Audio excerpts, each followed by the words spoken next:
Hello दोस्तों, आज के इस वीडियो में हम निप्पॉन इंडिया के कंजप्शन म्यूचुअल फंड के बारे में बात करने वाले हैं। तो ये एक सेक्टर म्यूचुअल फंड है, यानी कि ये इन्वेस्टरों के पैसे को किसी एक पर्टिकुलर सेक्टर में निवेश करता है। इस केस में वो है कंजप्शन सेक्टर। तो ये एक हाई रिस्क टेकिंग कैपेबिलिटी वाला म्यूचुअल फंड है। अगर आप एक रिस्क टेकिंग कैपेबिलिटी रखते हो तभी इस तरह के म्यूचुअल फंड में इन्वेस्टमेंट कीजिएगा, वरना जितना हो सके उतना इस तरह के सेक्टर म्यूचुअल फंड से दूर ही रहिएगा।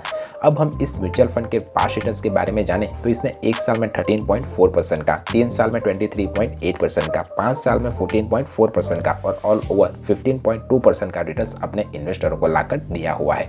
इसने अपने कैटेगरी एवरेज के बेंचमार्क को तो हर बार बीट किया हुआ है। तो मेरे हिसाब से जो म्यूचुअल फंड अपने कैटेगरी एवरेज के बेंचमार्क को बीट करता है वो एक अच्छा म्यूचुअल फंड माना जाएगा। आपका इस बारे में क्या कहना है मुझे कमेंट करके ज़रूर बताइए।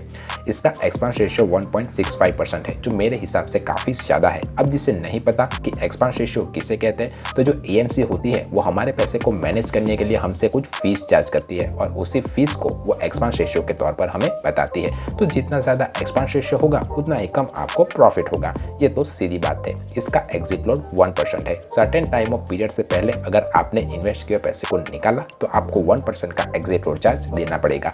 इसका AUM 273 करोड़ रुपीस के आसपास है और ये mutual fund benchmark Nifty India consumption को ट्राई को फॉलो करता है। इस म्यूचुअल फंड में अगर आप अपनी इन्वेस्टमेंट स्टार्ट करना चाहते हो तो मिनिमम SIP 500 रुपीज़ और लमसम अमाउंट 5000 से स्टार्ट कर सकते हो। एलोकेशन बाय मार्केट कैप देखें तो इसने लार्ज कैप में 45.11%, मिड कैप में 18.26% और स्मॉल कैप में 30.19% इन्वेस्टरों के पैसे को निवेश किया हुआ है। टॉप स्टॉक होल्डिंग कंपनियां देखें तो इसने ITC limited, Westlife Foodworld, Hindustan Unilever limited और भारतीय एयरटेल जैसी कंपनियों में इन्वेस्टरों के पैसे को निवेश किया हुआ है।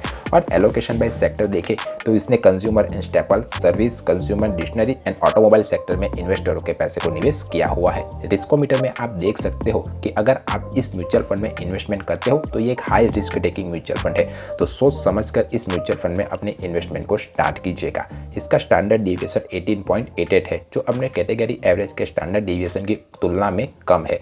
अब जिसे नहीं पता कि स्टैंडर्ड डिविएशन किसे कहते हैं, तो जो म्यूचुअल फंड का स्टैंडर्ड डिविएशन कम है वो म्यूचुअल फंड अच्छा म्यूचुअल फंड माना जाएगा और कम वॉलेटाइल म्यूचुअल फंड भी माना जाएगा। तो जब कभी भी आप किसी भी म्यूचुअल फंड को चुने तब कम स्टैंडर्ड डिविएशन वाले म्यूचुअल फंड को चुनने की कोशिश कीजिए।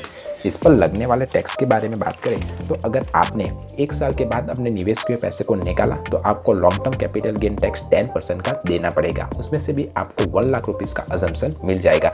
पर अगर 1 साल के भीतर ही आपने निवेश किए पैसे को निकाला तो आपको short term capital gain tax 15% का अपनी निकाली हुई पूरी अमाउंट पर पे करना पड़ेगा। आपकी राय इस म्यूचुअल फंड के ऊपर क्या है मुझे कमेंट करके बताइए। अगर आपने इस म्यूचुअल फंड में इन्वेस्टमेंट किया हुआ है तब भी आप मुझे कमेंट करके बताइए। वीडियो पसंद आए तभी इस वीडियो को लाइक कीजिए।